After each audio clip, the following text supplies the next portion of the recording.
ನಾವು ಎಷ್ಟು ವರ್ಷ ಬದುಕಿದ್ದೇವೆ ಎನ್ನುವುದರಿಂದ ದೊಡ್ಡವರಾಗುವುದಿಲ್ಲ, ನಾವು ಕಂಡ ಕನಸುಗಳಿಂದ ದೊಡ್ಡವರಾಗುತ್ತೇವೆ.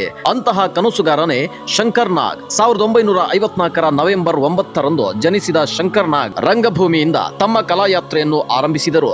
ನಂತರ ಕನ್ನಡ ಚಿತ್ರರಂಗಕ್ಕೆ ಕಾಲಿಟ್ಟ ಅವರು ಮೊದಲ ಪ್ರಮುಖ ಸಿನಿಮಾಗಳಲ್ಲೇ ತಮ್ಮ ಅದ್ಭುತ ಅಭಿನಯದಿಂದ ಪ್ರೇಕ್ಷಕರ ಮನಗೆದ್ದರು. ಒಂದರ ಹಿಂದೆ ಒಂದರಂತೆ ಮಿಂಚಿನ ಓಟ, ಗೀತಾ, ಒಂದು ಮುತ್ತಿನ ಕತೆ, ಆಕ್ಸಿಡೆಂಟ್, SP ಸಾಂಗ್ಲಿಯಾನ, ನೋಡಿ ಸ್ವಾಮಿ ನಾವಿರೋದು ಹೀಗೆ ಅನೇಕ ಸಿನಿಮಾಗಳಲ್ಲಿ ನಟಿಸಿ ನಿರ್ದೇಶಿಸಿ ಕನ್ನಡ ಸಿನಿಮಾಕ್ಕೆ ಹೊಸ ಶೈಲಿಯನ್ನು ಪರಿಚಯಿಸಿದರು. ಅವರ ನಿರ್ದೇಶನ ಎಂದ್ರೆ ಕೇವಲ ಮನೋರಂಜನೆಯಲ್ಲ, ಸಮಾಜಕ್ಕೆ ಒಂದು ಸಂದೇಶ. ಪ್ರತಿ ದೃಶ್ಯದಲ್ಲೂ ಹೊಸತನ, ಪ್ರತಿ ಕಥೆಯಲ್ಲೂ ಜೀವನದ ಸತ್ಯ.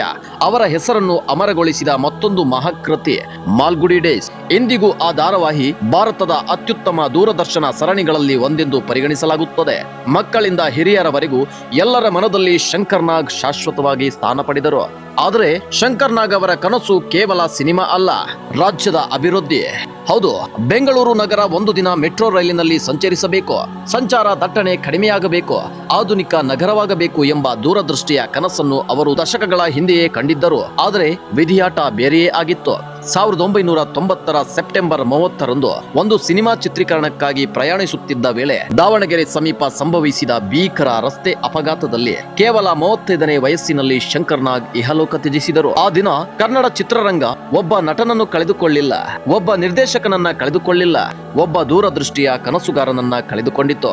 ಇಡೀ ರಾಜ್ಯವೇ ಒಂದು ಮಾಣಿಕ್ಯವನ್ನ ಕಳೆದುಕೊಂಡಿತು. ಕೆಲವು ವ್ಯಕ್ತಿಗಳು ಸಾವನ್ನು ಮೀರಿ ಬದುಕುತ್ತಾರೆ.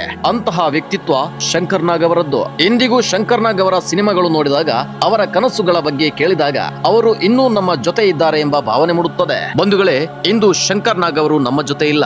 ಶಂಕರ್ ನಾಗ್ ಎಂಬ ಹೆಸರು ಕನ್ನಡಿಗರ ಹೃದಯದಲ್ಲಿ ಎಂದೆಂದಿಗೂ ಜೀವಂತ. ನಮಸ್ಕಾರ.